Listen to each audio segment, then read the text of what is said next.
The ত্রিংশৎ প্রবাহ, আলোচনাকাল October 1960। মনুষ্য জীবনের উদ্দেশ্য কী? ঠাকুর শ্রীরামকৃষ্ণ বলেছেন, ভগবান দর্শনই মনুষ্য জীবনের একমাত্র উদ্দেশ্য। আবার বলছেন, ঈশ্বর লাভই মনুষ্য জীবনের উদ্দেশ্য। কিন্তু ঈশ্বর লাভটি যে কী তা তিনি বলেননি। যাই হোক, ভগবান দর্শন আর ঈশ্বর লাভ এই দুটো কথাকেই তিনি এক অর্থে ব্যবহার করেছেন। কিন্তু যাই তিনি বোঝাতে চেয়ে থাকুন না কেন, এই জিনিসটা তার বেষ্টির মধ্যে সীমাবদ্ধ ছিল, কেমন না? আমরা ঠাকুরকে কোথায় ছাড়িয়ে যাচ্ছি? আমরা বলছি যে মানুষই ভগবান, মানুষই ঈশ্বরে পরিবর্তিত হয়, আর তার প্রমাণ দেয় জগৎ। কেননা সদা জানানাং হৃদয়ে সন্নিবিষ্ট আর স এক। এ হলো প্রথম অবস্থা। দ্বিতীয় অবস্থা হলো জগৎ তার ভেতরে হওয়া চাই।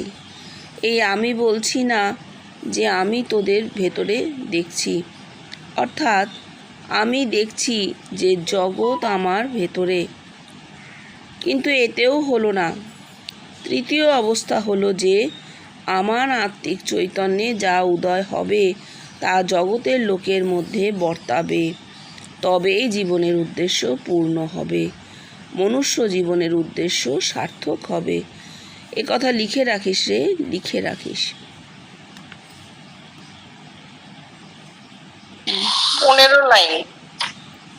15 লাইনের মধ্যে বেষ্টি সমষ্টি থেকে বিশ্বব্যাপিত্ব পুরো বলে দিয়েছেন।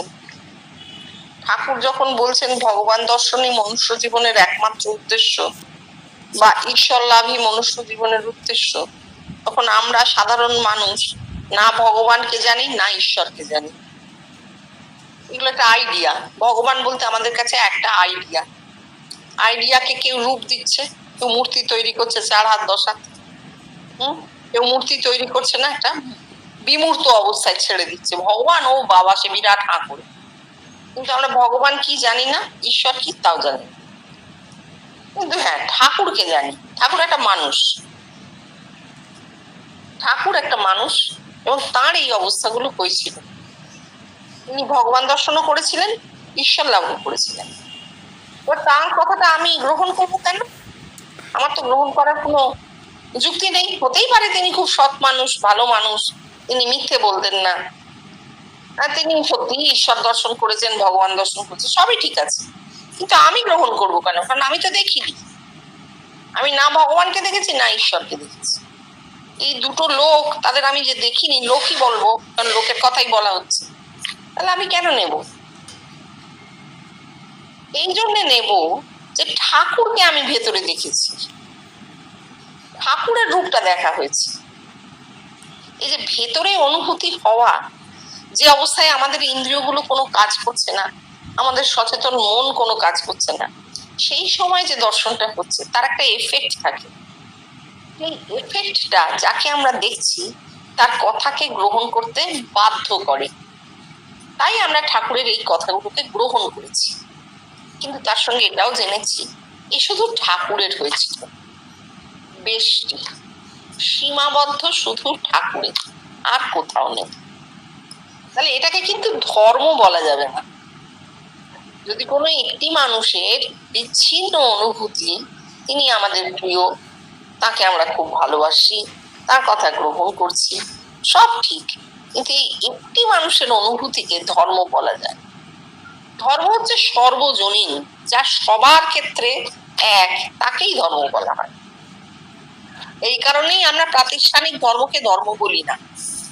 কারণ ইসলাম কিছু মানুষের, তারা আবার প্র্যাকটিস করে, প্র্যাকটিসিং ইসলাম, প্র্যাকটিসিং হিন্দু, প্র্যাকটিসিং খ্রিস্টান, মানে তারা সাধনা করে, সেই ধর্মকে পালন করে। তাহলে এইখানেও সার্বজনীনত্ব নেই, সুতরাং এগুলোও ধর্ম নয়। তাহলে ধর্ম কি? মানুষেরই ধর্ম। একটা মানুষের ল্যাটেন্ট কন্ডিশন আছে, যে কন্ডিশনটা দেখতে পাওয়া যায় সবসময়, সেটা হচ্ছে আমাদের জীবত্ব, আমাদের চলাফেরা, খাওয়া, কথা বলা, ইন্দ্রিয় দিয়ে কাজ, সচেতন মনের কাজ, ইন্টেলেকচুয়াল কাজগুলো কিন্তু আমাদের জীবত্ব, ব্রেনের যে পোর্শনটা জেগে আছে তাই দিয়ে কাজ হচ্ছে। এটাও কিন্তু ধর্ম, এটাও মানুষের ধর্ম। এরপর লেটেন্ট যে কন্ডিশন, যেগুলো ঠাকুর বলে যাচ্ছেন তার মধ্যে ফুটেছে, সেইগুলো হচ্ছে ভগবানত্ব, ঈশ্বরত্ব। এগুলো একটা মানুষের কন্ডিশন। কোনো ভগবান, কোনো ঈশ্বর কোথাও গোলকে বৈকুণ্ঠে ঝুলে বসে নেই, নেই, কেউ নেই। সৃষ্টিকর্তা বলে কিছু নেই, কেউ কোনো কিছু সৃষ্টি করেনি। সৃষ্টির যে অবিরাম ধারা আমরা দেখতে পাচ্ছি, সেটা কোথায় দেখছি? প্রকৃতি। প্রকৃতি চৈতন্যময়, এটা মানতে পারছি, মানতে পারি না, কারণ গাছ কথা বলছে না, সমুদ্র ডেকে নিয়ে ভালোবাসছে না। তাদের তো ইন্দ্রিয়াতীত অবস্থা, ইন্দ্রিয় নেই তাদের, আমরা বুঝতে পারছি না। কিন্তু প্রকৃতি চৈতন্যময়, সেই চৈতন্যময় প্রকৃতিতে প্রাণের প্রবাহ চলে। মানুষের ধর্ম কি? তার সেই লেটেন্ট কন্ডিশন গুলোকে জানতে পারা, চেষ্টা করে, সাধনা করে না, স্পন্টেনিয়াসলি ওই লেয়ার গুলো খুলবে। মানুষ ভগবান হবে, তারপর সে ঈশ্বর হবে, তারপর সে ব্রহ্ম হবে, এবং শেষ পর্যন্ত সে পরম ব্রহ্ম হবে। হ্যাঁ, একজন মানুষ পরম ব্রহ্ম নয়, কিন্তু all is all, Kashmiri Sahib বলছে প্রত্যেকটা মানুষই কিন্তু পরম ব্রহ্মের কন্ডিশনে পৌঁছবে। যখন উনি বলছেন যে আমার আত্মিক চৈতন্যে যা উদয় হবে তা জগতের লোকের মধ্যে বর্তাবে। কেননা আমরা যদি ওনাকে পরম ব্রহ্ম বলি, তাহলে সেটাও কিন্তু বেষ্টিতে সীমাবদ্ধ হয়ে গেল, অর্থাৎ এক জীবন কৃষ্ণই পরম ব্রহ্ম হয়েছে, তা নয়, বলছেন না। উনি বলছেন আমার চৈতন্যে যা উদয় হবে জগতের মানুষের চৈতন্যে তাই উদয় হবে, অর্থাৎ চৈতন্য ওই পর্যায়ে পৌঁছবে। তাহলে সেই ক্ষেত্রে সবাই পরব্রহ্ম, যেটা কাশ্মীরি সাইভিজমে বলছে অল ইজ অল। মানুষের ধর্ম হচ্ছে তার বিকাশ, তার চৈতন্যের বিকাশ, এইটাই মানুষের ধর্ম। আর কিচ্ছু নেই, কোনো দেব দেবী পুজো আর্চা কিচ্ছু নেই, কিছু থাকতেও পারে না।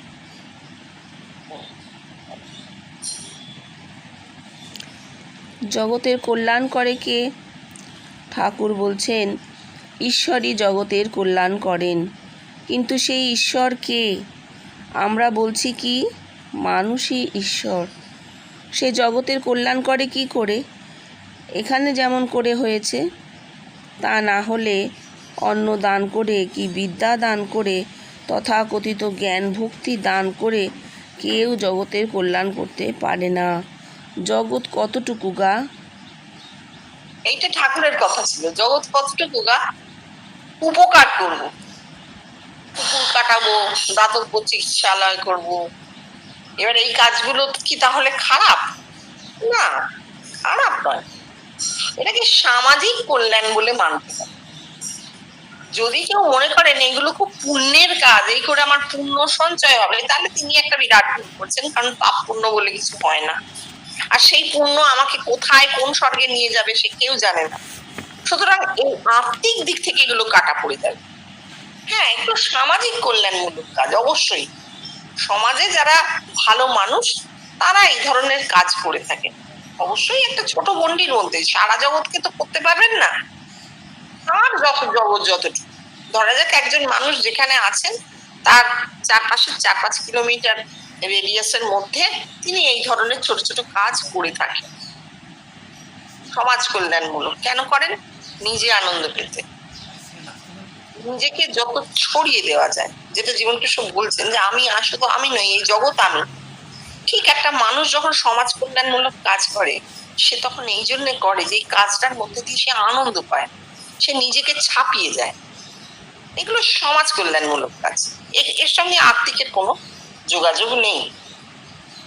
তাহলে এই কিন্তু যে কথাটা উনি বলছেন যে ঈশ্বর কে? মানুষ ঈশ্বর, একটা মানুষ ঈশ্বর, প্রত্যেকটা মানুষই ঈশ্বর। এবার সে বলবো ওরে বাবা এত বড় কথা তুমি কেন আমায় বলছো? তার কারণ সে তো জগতে রয়েছে, তার জাগতিক যে কনসিয়াসনেসটা সেটা এত বেশি, এত প্রবল যে সে ওই ভেতরের গড কনসিয়াসনেসটাকে ঠিক উপলব্ধি করতে পারে না। কিন্তু হয়, ফ্লিকারিং মোমেন্টসে হয়, হয় না এটা বলবো না, এবং যত দিন যাবে ইভলিউশন যত এগোবে, খুব সত্যি কথা বলতে হিউম্যান কাইন্ডের যে পৃথিবীতে বেঁচে থাকা যে পার্থিব অস্তিত্ব, এটা ক্রমে বিপন্ন হচ্ছে, ক্রমে বিপন্ন হচ্ছে। নানাভাবে যদি পার্থিব অস্তিত্ব এত বিপন্ন হতে থাকে, তাহলে কি হবে, একটা সময় আসবে যখন তার পার্থিব অস্তিত্বটা খুব ছোট হয়ে যাবে, তখন তার ওই অপার্থিব যে অস্তিত্ব, যে চৈতন্য, সেইগুলো বিকাশ হবে, বিকশিত অবস্থায় দেখতে পাওয়া যাবে। ইভলিউশন আমাদের সেদিকেই নিয়ে যাচ্ছে।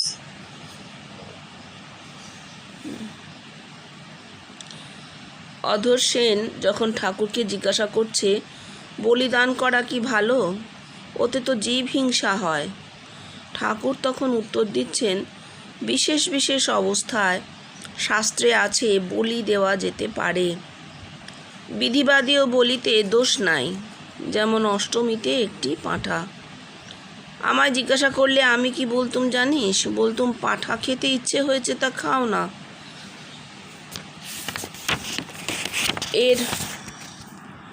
এর মধ্যে আবার ধম্ম ঢুকাতে যাও কেন? কি হয়েছে জানিস? এরা ট্র্যাডিশনের পুজো করে। They worship tradition, but my dear friend, no worship is required. কোনো পুজোরই দরকার নেই। আমার জীবনটা দেখিনি। এই যে অষ্টমীতে একটি পাঁঠা, ঠাকুর বলছেন, কি বলবেন, ঠাকুর তো রয়েছেন দক্ষিণেশ্বরে, একটা মন্দিরে রয়েছে, আমার অবস্থানটা বুঝতে হবে যে আমি কোথায় আছি। সেই অবস্থানে আমার কিছু বাধ্যবাধকতা জন্মাবেই। ঠাকুর তো মন্দিরে বসে বলতে পারবেন না যেসব ভবতারিণী পুজো টুজো ছেড়ে দেওয়া সব কিছু না, তাই না? তাকে বলতেই হচ্ছে। কিন্তু জীবন কৃষ্ণের জীবনটা এমন যে তিনি এরকম কোনো বাধ্যবাধকতার মধ্যে আটকালেনই না, পড়লেনই না। কিসের বাধ্যবাধকতা? কিচ্ছু করতে হবে না। এটা হচ্ছে লাক, চান্স। আমাদের জীবনে অনেক চান্স আসে, সেই চান্স গুলো একসঙ্গে 10টা চান্স, আমি কোন চান্সটাকে চুজ করব সেটা কিন্তু স্পন্টেনিয়াসলি চুজ করা হয়ে যায়। ভেবে ভেবে কেউ করে না, কেউ ভাবে না, আপনা থেকে সেই চান্সটাকে চুজ করে। সেই রকম জীবন কৃষ্ণের জীবনে যে চান্স গুলো এসেছে, অজস্র অপশন একসঙ্গে এসেছে, তার মধ্যে স্বতঃস্ফূর্ত ভাবে তার যে চান্স গুলো চুজ করা হয়েছে, তার ফলে জীবনটা আজকে এইখানে এসে দেখা যাচ্ছে। এর আগে কেন হয়নি?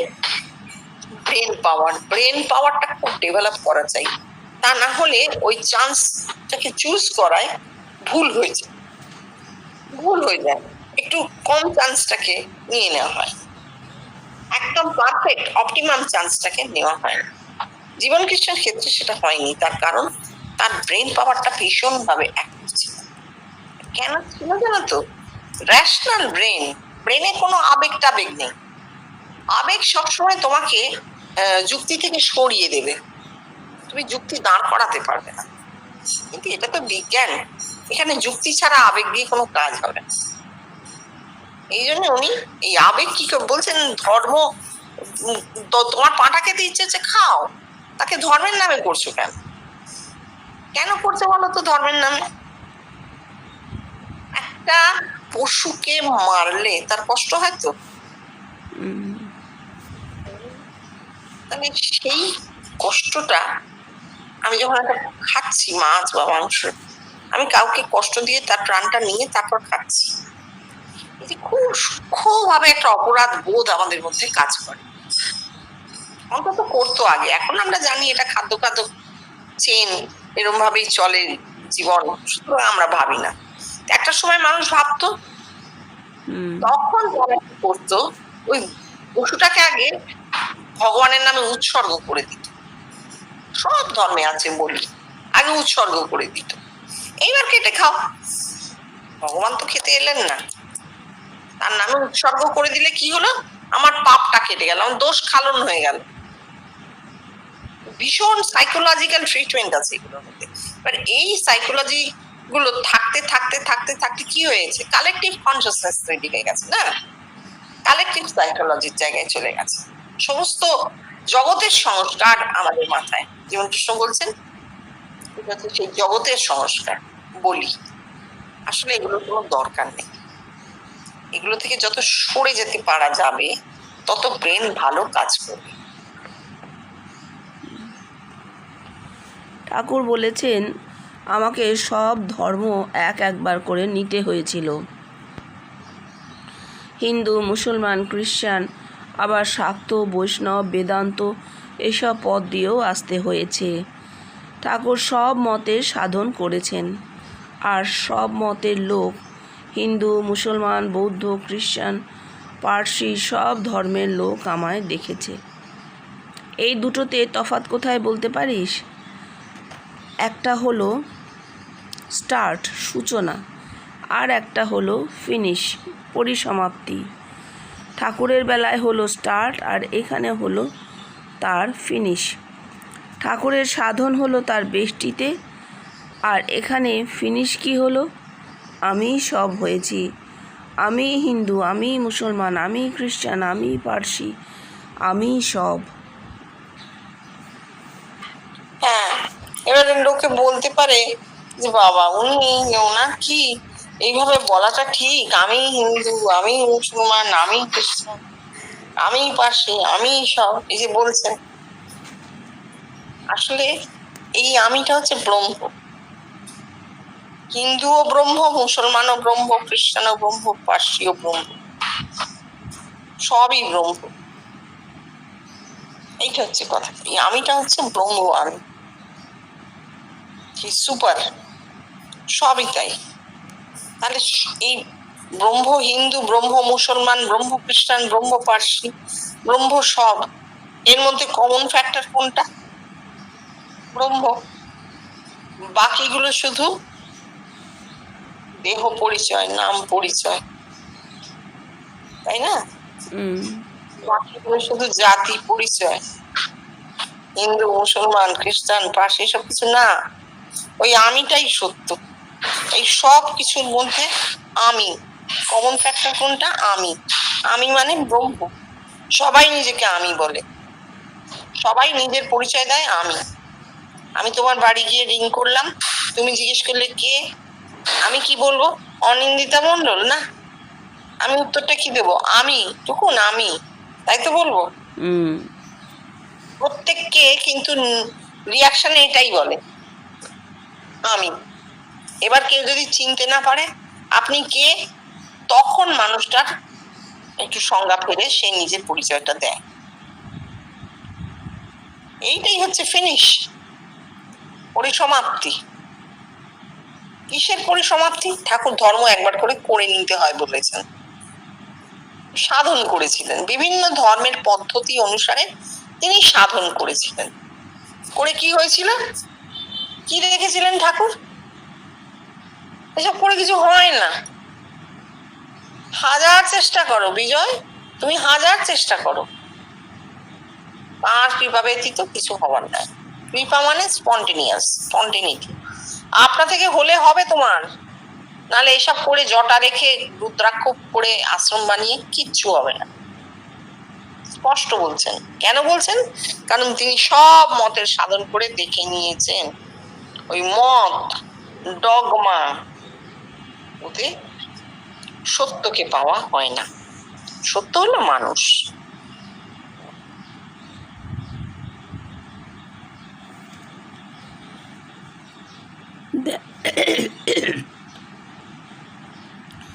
দেখ, সাপ আর সাধু কখনো ঘর করে না। সাধু যখন ইট গাঁথে তখন সে নিজেকে গাঁথে, সে বাইরে ইট গাঁথে না, গাঁথে তার সহস্রারে। চলে আয় বরাহনগর মঠে, সুরেশ মিত্তির এসেছে।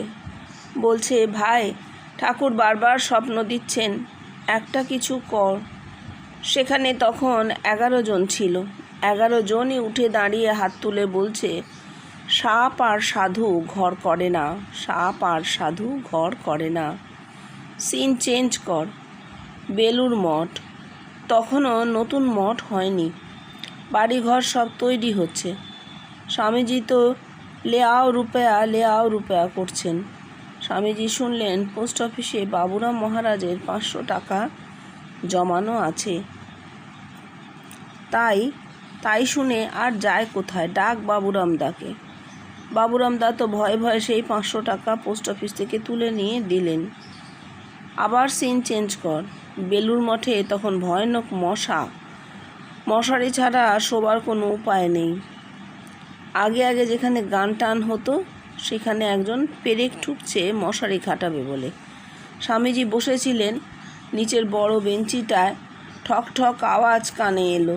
জিজ্ঞাসা করে জানলেন মশারি খাটানো হবে বলে তার পেরেক পোতা হচ্ছে। স্বামীজি বললেন, ওরে, পেরেক দেওয়ালে ঠুকছে না, ঠুকছে আমার বুকে। এত কষ্টে এই মঠ তৈরি, পেরেক যেন আমার গায়ে ফুটছে। এবার ফিরে আয় দক্ষিণেশ্বরে। সেখানে দেখছি টাকা ছুঁতে গেলে ঠাকুরের হাত বেঁকে যাচ্ছে। তিনি টাকা ছুঁতে পারছেন না। ওরে, ওসব কিছু বুঝি না, আমি সাফ থাকবো। ঠাকুর বলেছেন ঈশ্বর লাভ মনুষ্য জীবনের একমাত্র উদ্দেশ্য।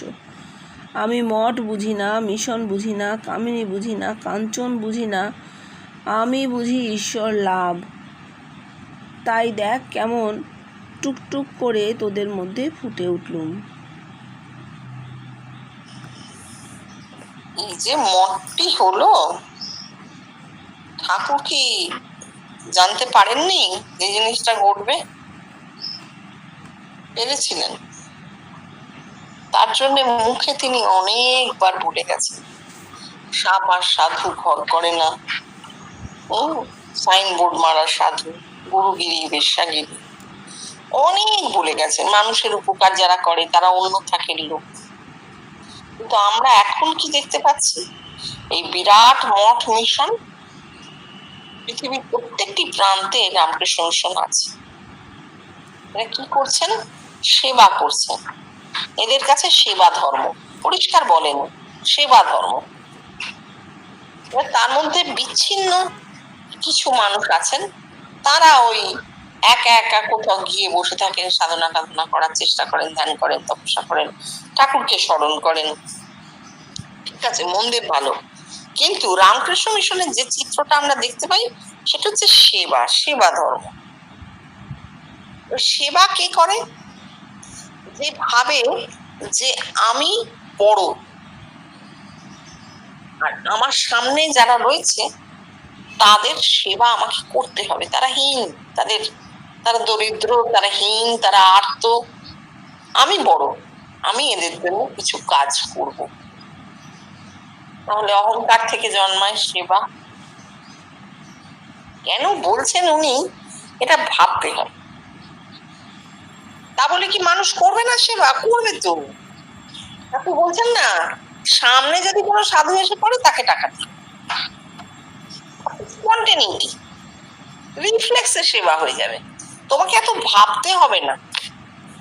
যারা অনেক ভেবে সেবা করে তারা ওই ব্যবসায়ীদের আমরা দেখতে পাই এইরকম অনেক ভেবে চিনতে কাজ করে, অনেক ভেবে সেবা করছে। কিন্তু আপনা থেকে হয়ে গেল, তাকে এত এই ধাঁচে ফেলতে পারবে না। কিন্তু এরা কি করেছেন? এরা একটা বিরাট সংঘ তৈরি করেছেন, বিরাট সংঘ তৈরি করে প্রতিষ্ঠান তৈরি করেছেন শুধু সেবা। রামকৃষ্ণ মিশন সেবা প্রতিষ্ঠান। অহংকার। আর কি হয়েছে? স্বামীজি জানতেন তিনি কি করছেন। কেন? স্বামীজির একটা বড় আক্ষেপ ছিল যে তিনি ভেতরে ঠিক ঠিক করে পেলেন না। খুব ইন্টেলিজেন্ট ছিলেন তো, ওই কিছু সামান্য অনুভূতি দিয়ে তিনি তার জীবনটাকে পূর্ণ করতে পারলেন না। অপূর্ণতার যে কষ্ট সেটা তার মধ্যে ভীষণ ভাবে ছিল। তাই তিনি জগতে মঠ প্রতিষ্ঠা করলেন। কিন্তু দেখো, দৈব সব জায়গায়। হ্যাঁ, উনি বলছেন আমি এসব বুঝি না, আমি জানি ঠাকুর। ঠিক আছে, জীবন কৃষ্ণের জীবনটাই অন্যভাবে তৈরি হয়েছে। তার মধ্যে সেবা করব, লোকের এই করব, ভালো করব, এসব বুদ্ধি ছিল না। তিনি জানতেন জগৎ নিজের মতো চলছে, জগৎ একটা অটোনোমাস ফাংশন। এই অটোনোমাস ফাংশনে আমরা কেউ কিছু করতে পারি না, এটা উনি জানতেন।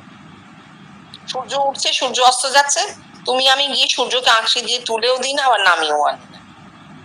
তাই তো? হুম।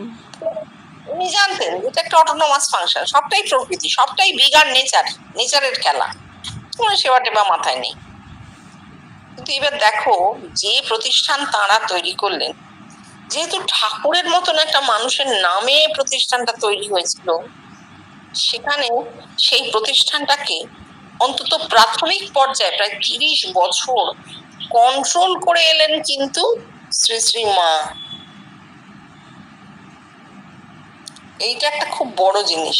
কেন তিনি অতদিন বেঁচে রইলেন, বা কেন তিনি হঠাৎ তাকে সঙ্গ জননী টননী করা হলো, তার কারণ হচ্ছে ঠাকুর যা বলে গেছেন, ঠাকুরের যে কথা, ঠাকুরের যে উপদেশ, বা ঠাকুর নিজের সম্পর্কে ভগবান সম্পর্কে যা বলে গেছেন, তা থেকে এরা যেন বিচ্যুত না হয়ে যায়। যেখানে উনি গেছেন সেখানেই উনি ঠাকুরের কথাটাই বলেছেন, ঠাকুরের ছবিটা রেখে এসছেন, ঠাকুরের কথা বলেছেন। ঠাকুরকে ধরে থেকো বাবা, ঠাকুর তোমাদের দেখছেন, ঠাকুরের কথা বিস্মৃত হইও না, এই যে এতবার বলছেন। সেবা করতে কে কোথায় চলে গেছে, মুখ চুন করে ফিরেছে, তাকে আগে চান করিয়েছেন, খাইয়েছেন, থাক বাবা সেবা, শরীর গেলে কি হবে, বসো, তোমরা সব ঠাকুরের ছেলে, ঠাকুরের নামে ঘর ছেড়েছো, ঠাকুরকে স্মরণ করবে। এই বারবার বলার মাধ্যমে তিনি কি করেছেন, অন্তত সংঘের প্রথম 30টা বছর তিনি এমন কিছু হতে দেননি যাতে এরা বিচ্যুত হতে পারে। এখন কিন্তু প্রচন্ড বিচ্যুতি, আমরা তার মধ্যে ঢুকবো না।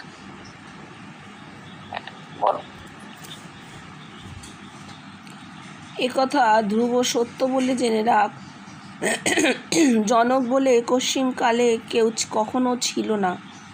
তাই তো সেদিন সকালে বেড়াতে বেড়াতে ভাবলুম যে এরা জনকের সৃষ্টি করলে কেন।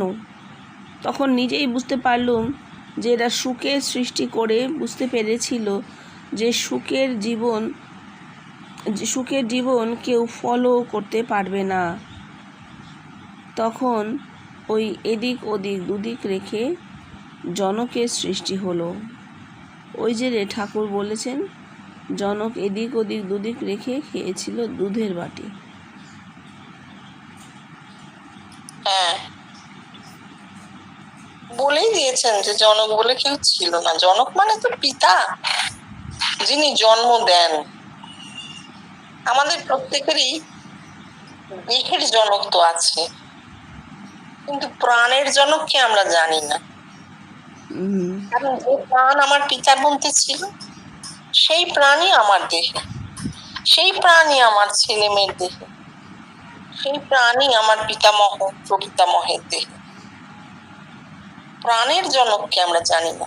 প্রাণ তো এক, তার তো জনক ভাবে নির্ধারিত হতে পারে না।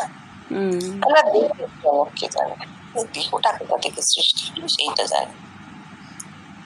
সেই প্রাণের জনকের জন্য এরা কি করলো, এরা সুখের সৃষ্টি করেছিল। প্রথমে দেখলে এরকম ভাবে তো হবে না, সুখ তো ব্রহ্মর্ষি, তাকে তো সমস্ত জাগতিক খোলস ছাড়িয়ে বসিয়ে রাখা হয়েছে।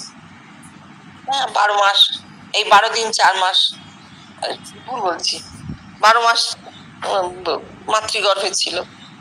এই জিনিস ঘটতে পারে না। এইভাবে তারা কি করেছিল, সুখ তো একটা আইডিয়া, সুখ তো কোনো মানুষ নয়, আইডিয়াকে তারা মূর্তি বানিয়েছিল, বানিয়ে তাকে ফলো করতে বলছে।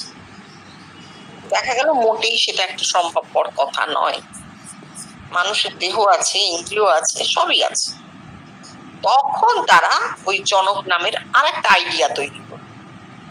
এই আইডিয়াটা কি, তুমি খানিকটা ব্রহ্মে থাকো, খানিকটা জীবে থাকো।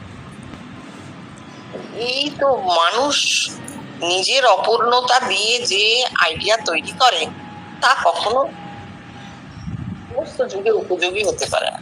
হয়তো সেই যুগে উপযোগী হয়েছিল, আমরা জানি না, কারণ আমরা তখন জন্মাইনি, ছিলাম। হয়তো একটা সেই যুগে প্রয়োজন হয়েছিল এইটা করার, যে হ্যাঁ সুখ আইডিয়াটা ফলো করা যাচ্ছে না, তাহলে জনকের আইডিয়াটা ফলো করানো যা, একটা এক্সপেরিমেন্ট বলতে পারো। ঠাকুর যখন ষোড়শী পূজা করেন তখন তার বয়স ছিল 36-37, আর মা ঠাকুরনের বয়স 18। তন্ত্রের সাধনের সময় ঠাকুরের ষোড়শী দর্শন হয়েছিল। ষোড়শী হচ্ছে 10 মহাবিদ্যার একজন। ঠাকুর বলে গেছেন যে সকলের মধ্যে ষোড়শী হচ্ছে রূপসী। ঠাকুরের ষোড়শী মূর্তি দর্শন হয়েছিল, তবুও তিনি মা ঠাকুরনকে আবার ষোড়শী পূজা করলেন কেন?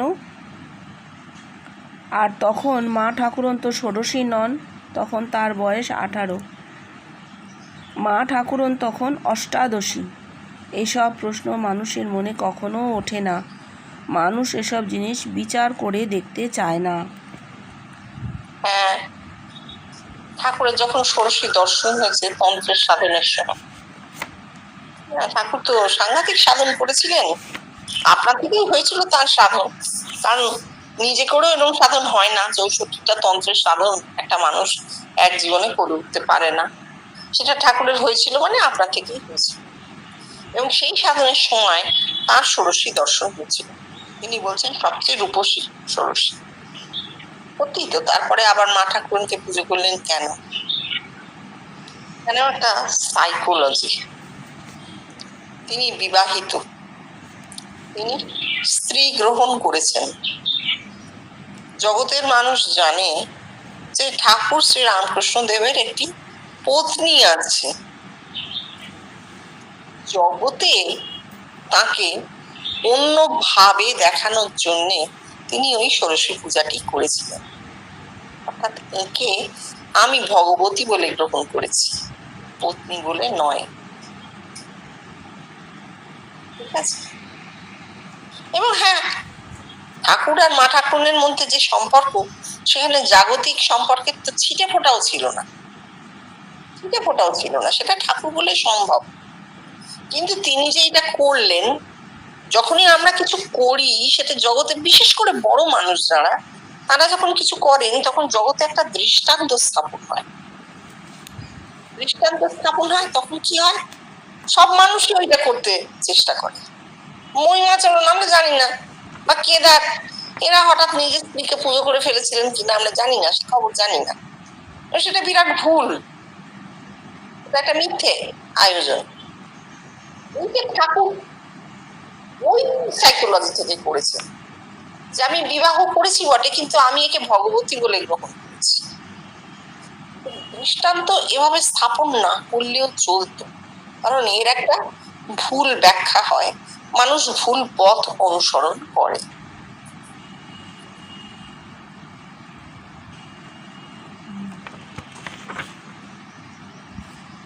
আহা, কি জিনিসই বুঝেছিস বাবা, কি জিনিসই তোরা বুঝেছিস। নিজের দেহের মধ্যে যে সব, বাইরে থেকে যে কিছু আসে না, এ কথা বোঝা ভারী শক্ত। বেদে বলেছে স্বশরীরাৎ সমর্থায়। অমন স্বামীজি তিনিও সে কথা মানে ধরতে পারেননি। হ্যাঁ, মানুষটাই সব। এই জন্মেছি, থেকে নিলাম, মরে যাব, শেষ। জীবনের জন্মাবার আগে কি ছিলাম, মরবার পরে কি হব কেউ জানে না। তাহলে তাকে নেই বলবো, যা আমি জানি না তা নেই। কোথায় কোন তারার ছাই হয়ে চলে গেলাম, তা দিয়ে তো আমি আর এই মনুষ্য জীবনটাকে ধরতে পারি না। তাহলে এইটুকুই, এই মনুষ্য জীবনটুকুই, এই জীবনের মধ্যে আমার কি কি উন্মোচিত হচ্ছে, ব্রেনের কোন কোন লেয়ার খুলছে, এটাই দেখার। স্বশরীরাৎ সমর্থায়, মানে নিজের দেহ থেকে উত্থিত হবে, নিজের মাথায় উত্থিত হবে, বাইরে থেকে কিচ্ছু আসবে না, কিছু নেই। বাইরে যা দেখছি সেটা তো একটা ইমেজ মাত্র। আমার মনের আয়নায়, আমার সহস্রারের আয়নায় আমি যা দেখছি সেইটা সামনে জগৎ রূপে প্রতিভাত। হ্যাঁ, 3 ডাইমেনশনাল, অবশ্যই 3 ডাইমেনশনাল। সুতরাং জগৎ থেকে কি আসবে? জগৎ থেকে কিছু আসার নেই। আমার মাথাতেই যা আছে, আমি যদি চোখ বন্ধ করি তাহলে আমার এই জগৎটা আমার সামনে নেই। আমি খুলছি আছে, তাহলে আমি বিক্ষেপ করেই আছি তাতে। তাহলে সেই জগৎ আমাকে কি দেবে? ইমেজ থেকে কিছু পাওয়া যায় না তো। যা হবে নিজের শরীরের মধ্যে, নিজের মাথার মধ্যে। স্বামীজি তিনিও সে কথার মানে ধরতে পারেননি, দুঃখ করছেন। কেন? কারণ স্বামীজির একটা প্রচন্ড ইন্টেলেকচুয়াল পাওয়ার ছিল, ব্রেন পাওয়ারটা ভীষণ বেশি ছিল। তিনি কেন ধরতে পারলেন না যে এই জগৎ একটা প্রতিবিম্ব মাত্র, আমি সব আমার ভেতর থেকেই এই জগতের ছবি আমার চোখের সামনে পড়ে রয়েছে, আর আমি মনে করছি আমি জগৎ থেকে ভিন্ন। এই চরম অদ্বৈতবাদী সন্ন্যাসী স্বামীজি যদি এইটা ধরতে না পারেন, তাহলে আমরা কোন ছাড়? আমরা তো সারাক্ষণই মনে করছি জগৎ আলাদা, আমি আলাদা। তা নয়, আমরা সবাই মিলে জগতে আছি, পৃথিবীতে আছি, না না আছি নয়, এই জগৎটাকে সৃষ্টি করে আমি তার মধ্যে বাস করছি, ছবিটা বাইরে ফেলে তার মধ্যে আছি। হাসছিস কেন? একটা কথা মনে পড়ে গেল তাই হাসছি। গরুর জন্য খড় কিনতে যাচ্ছে একজন, তাকে ধরেছি। মশাই, আমাকে কিছু বলবেন? না তো, কিন্তু আপনার চোখ দুটো যেন কেমন দেখছি। তাকে ঘরে টেনে এনে বসিয়েছি। তারপর তার পরিণতি, গাছে চোখ পড়ল, দেখছে আমাকে, ল্যাম্প পোস্টে তাকাচ্ছে, দেখছে আমাকে, মাটির দিকে তাকাচ্ছে, দেখছে আমাকে। শুধু কি এই, আরও কত অনুভূতি। আহা, কি মানুষই হয়ে গেছে আমাদের ধীরেনবাবু রে, কেদার দেউটি লেনের। ওই যে কথামৃত পড়া হচ্ছে, ছেলে কোঁচড়ে রত্ন চেপে আছে, যে রত্ন চাইছে তাকে দিচ্ছে না, যে না চায় তাকেই হয়তো দিয়ে ফেলে। এই কথা শুনেই আমার ধীরেনবাবুর কথা মনে পড়ে গেল, তাই হাসছি। এখানে একটা মজার ব্যাপার আছে, যে এটা ওনার সমষ্টির সাধনের সময়ের কথা, যখন ধীরেন বাবুকে উনি দেখে বলেছিলেন। ধীরেন বাবুর একটা কন্ডিশন ছিল, সমষ্টিতেও তো কন্ডিশন থাকে, সেরকম মানুষই সমষ্টির সময় তার কাছে পৌঁছেছে, একেবারে হাড় শুদ্ধ দেহ, সেই ছোকরার দল।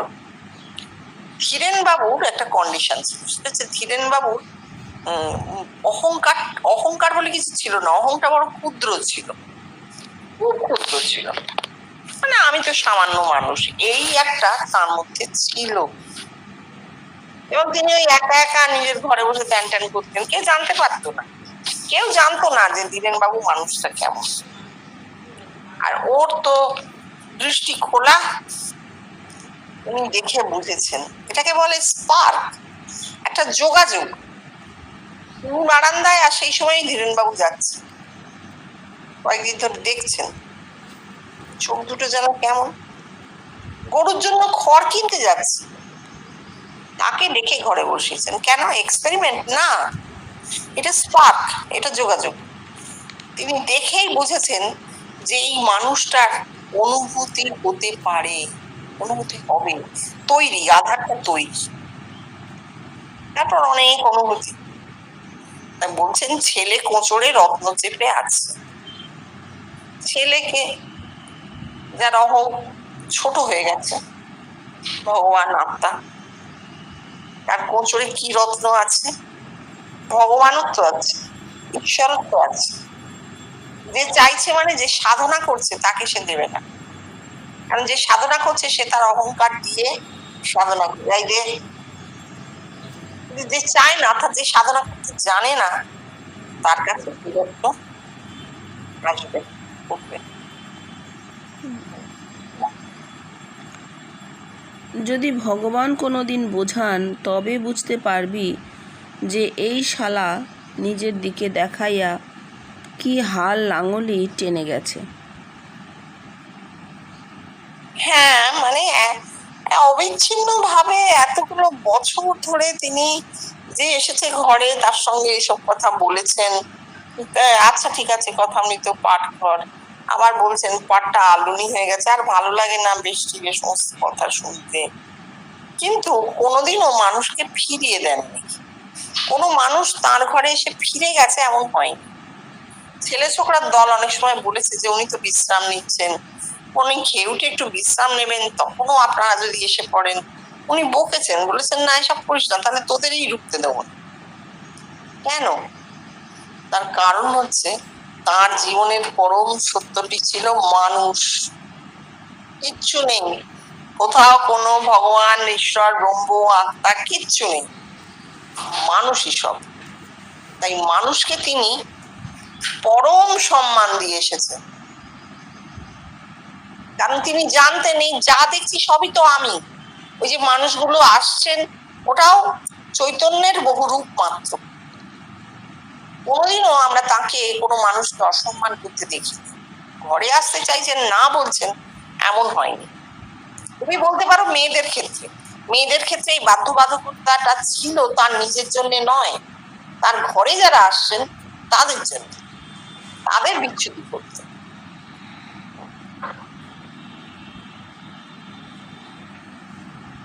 হুম। 10টা বাজে জানো, হুম। কিন্তু আরো অনেক আরো অনেকটা আছে। এই অবধি থাক আজকে। এখানেই থাক, হ্যাঁ।